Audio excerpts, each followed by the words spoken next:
We're starting today's show off with a very important charge because unfortunately the Bears took back over in our April sub battle. However, the month is not done yet. This is the final day of April, and I need you guys to help me out more than I've ever needed you. We've been battling them all month long. It's been an awesome one, and it closes out today. Only 2 subs behind our Chicago Bears Chat Sports channel. If you guys love the Packers, you found the right place to be. Help me out. Help us win this sub battle by subscribing today. On today's show, first off, welcome in everybody. So happy that you are joining us. We're going to look at the top free agent targets for Green Bay after the 2025 NFL Draft. We're going to start with the cornerback position, Kendall Fuller. And I know the Jair Alexander possibility of coming back to Green Bay seems better right now than it has, but if we know anything about that situation, it can change on a dime. So let's just address the fact that he could not be coming back. Kendall Fuller could be a replacement. He just turned 30 years old on the 13th of February. He's played over 7,000 snaps in his 9-year NFL career. Now, unfortunately, kind of like Jair Alexander, he went through some injury troubles in 2024, ended 2024 on the IR with a knee injury, missed 4 games earlier in that season with a concussion. In his past year with the Dolphins, it wasn't anything phenomenal. 556 snaps, a 65.3 defensive grade, a tackling grade of 79.1, a coverage grade of 61.9, only 1 touchdown allowed, which was a good silver lining for him in the 13 games he played.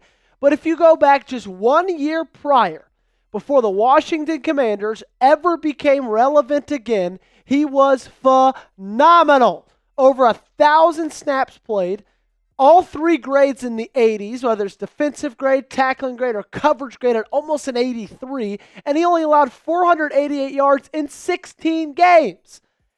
That's kind of why I have a good bit of faith in Kendall Fuller, because he's just 1 year removed from a career year. It's not like a case with maybe Jair Alexander where you're pointing to something 2-3 seasons ago. Now, I love Jair, and I hope things get figured out, and as of right now we're filming this video, they haven't been. And if they don't get figured out, if he doesn't return, I don't have a ton of confidence in that cornerback room. I love Keyshawn Nixon. I love Nate Hobbs, but you need a third guy. Kendall Fuller could be that third guy. We'll see if Green Bay gives him a call. Do it now, alrighty? Let me know in the comment section a free agent you want the Packers to sign. Name one down below for me. You're going to find this as the pinned comment on today's video. YouTube's about throwing an ad break. Scroll down the comment section, find the pinned comment, hit reply, and let me know your answer. Let's go to number 2.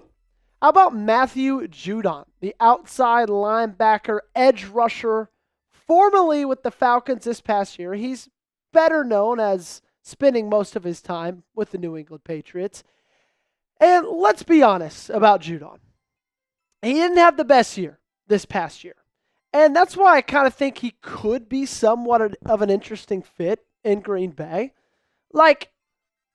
Could work, could not.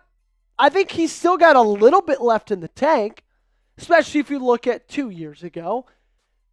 But there's always that sneaking thing to say, you know what, Joey? Let's just go ahead and look at last year and judge him on that. He had an 8.1% pressure rate and a 1.1% sack rate. Those both were his lowest since 2018. You had to go back 7 years to find worse statistics on Matthew Judon. Now, there is a silver lining with this. You could look at it and say, Joey, he was on the worst defensive line in the National Football League, and you wouldn't be exaggerating in saying that. In fact, Atlanta's offense or defensive line was so bad, they drafted an edge rusher with their 15th overall selection, and then they traded back into round 1 to select James Pierce Jr., another edge rusher. They went edge rusher twice because they were so bad. So you can look at that and say, maybe it's just because he was the only edge rusher worth anything on that team. So every time Atlanta played anybody, their offensive game plan was like, okay, we just double team Matthew Judon. They have nobody else who could rush the passer. You can look at it that way, or I wouldn't blame you if you looked at him and said, I think he's over the hill. Let's talk about another guy An older guy, just like Matthew Judon, but this one had a little bit more success this past season. That's Von Miller, most formerly with the Buffalo Bills, has spent time in Denver in his career as well. Also Los Angeles, that's a stop that gets forgotten a lot. In 2024, he only played 13 games. He missed 4 games with a suspension, and it wasn't his best year. He did get 6 sacks in 13 games, 8 QB hits in those 13 games. But I love the way that Von Miller ended his career. Not career, his season. When he got back from suspension, he generated 31 pressures on 155 pass rushes, and that includes the playoffs. It's the second highest pressure rating in football from that time on. He finished 2024 really, really strong. And he's one of those guys who, yeah, he's getting a little bit older, but I don't think his best football is behind him. His prime football, sure, you could say that's long gone. That's in the rearview mirror. Von Miller will never be a double-digit sack, 15-sack guy ever again. But will he be able to, in the moments you need him most, possibly in the playoffs? He's got a lot of playoff football under his belt, where you just need 1 sack, 1 pressure. Von Miller, in my opinion, still has the ability to do that for your team. Make sure you guys subscribe, alrighty? Join over 3,500 Packers fans we've already got here at the Packers Report. We started this channel in late January, early February. It's been like, 3 months, and we've already grown like wildfire, and we're not going to stop growing, okay? I can promise you that. We cover the Green Bay Packers all year long, every single day, all throughout the summer when nobody else wants to do it. I'm going to be right here talking about the green and gold every single day. So lock us in right now by subscribing. Let's end this one off with a familiar face, shall we? Preston Smith, defensive end. This past year, spent a lot of time in Pittsburgh after the trade, but as we know, spent a good bit of the majority of his career, beginning of his career, in Green Bay.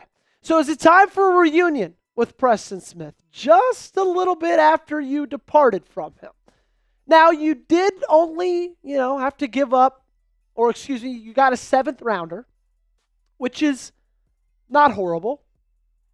Don't love the way the 7th round pick was used, but still, you got a 7th round selection. And when I look at Preston Smith, I really think that this team could possibly use his veteran leadership, and I just went ahead and created my own word, veteranship, on the inside, on the front 5, on that defensive line, okay? Because say what you will about Preston Smith, and I know the end of his career was not as strong as the beginning was. He was a constant leader for this team. Everybody loved him. And if you bring him back, I just think that presence in of itself could have a real positive impact. I just think it's worth looking at him because I don't think it's going to cost you that much. You have $32 million left in cap space as of right now. That's top 11 in the National Football League. And again, he wouldn't be very cheap. I think he could mean a lot to this defense. I'm going to give you 4. Again, show you them. I know they're all 4 defensive players. I think that's just kind of the biggest need for your Green Bay Packers. If you want Kendall Fuller, give me a KF. If you want Matthew Judon, MJ, Von Miller, VM, Preston Smith to come on back, give me a PS in the comment section down below. Pick one of those guys and let me know your answer. We're about to get on out of here, but make sure you guys hit that subscribe button before you do, okay? We cover the NFL draft all weekend long. It's a ton of fun, exhausting, but a ton of fun. We gave you UDFA trackers, so now you know all of the 9 undrafted free agents. We got every single update you could want all throughout the week right here. Again, we're trying to beat our Bears Now channel. We've been battling all the month of April in this subscriber battle, and we really could use your help. It's easy to take off the summer, easy to go on vacation, easy to go sit by a pool and drink Mai Tais. We don't do that. We're too busy covering your favorite team in green and gold. So join us today by subscribing.